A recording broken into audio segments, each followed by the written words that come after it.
There was a great revival in the Hebrides in the early 1900s.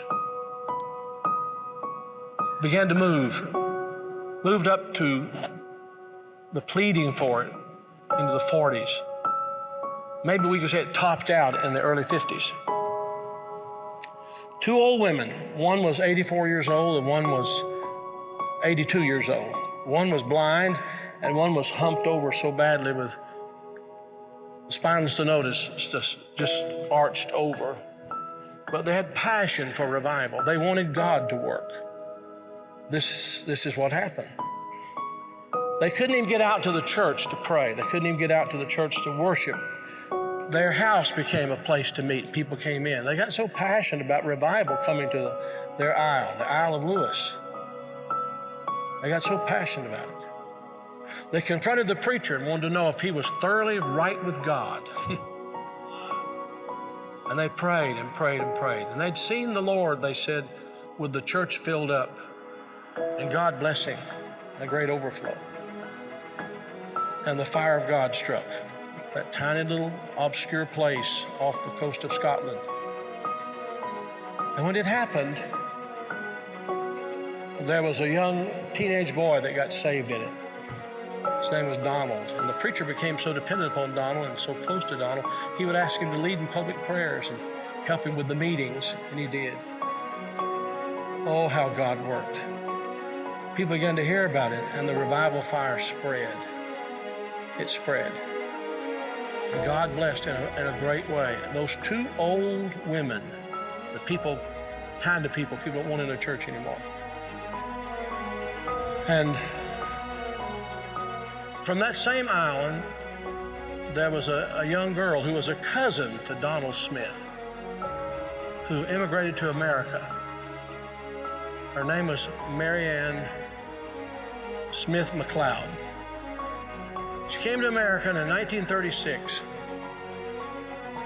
She met a man named Fred, and they were married. They fell in love, they were married. God blessed in a great way. And those old women were her aunts. And they came out of that fire of revival, They really experienced revival. And they sent a Bible, a copy of the Word of God that had been used in a special way in that revival, to Marianne. She started having children. I think it was 1937, she had her first child. They named him after his father, Fred. Then she had her second child, named after herself, Marianne. Then she had her third child, Elizabeth. Then she had her fourth child. And she was so impacted by this teenage boy God had used in that revival of the Hebrides. She named him Donald. And she gave him that Bible, the Hebrides Revival Bible. He was born in 1946. He's now the 45th President of the United States. And that Revival Bible is in the Oval Office.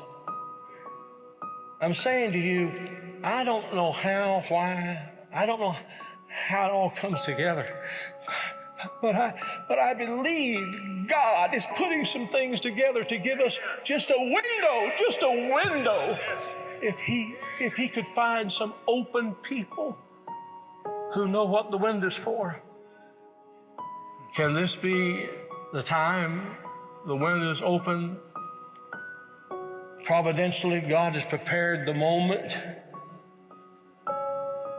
and we will become the people of prayer, pleading with God. This is a plea. Will thou not revive us again? Will you be a part of that? Will you?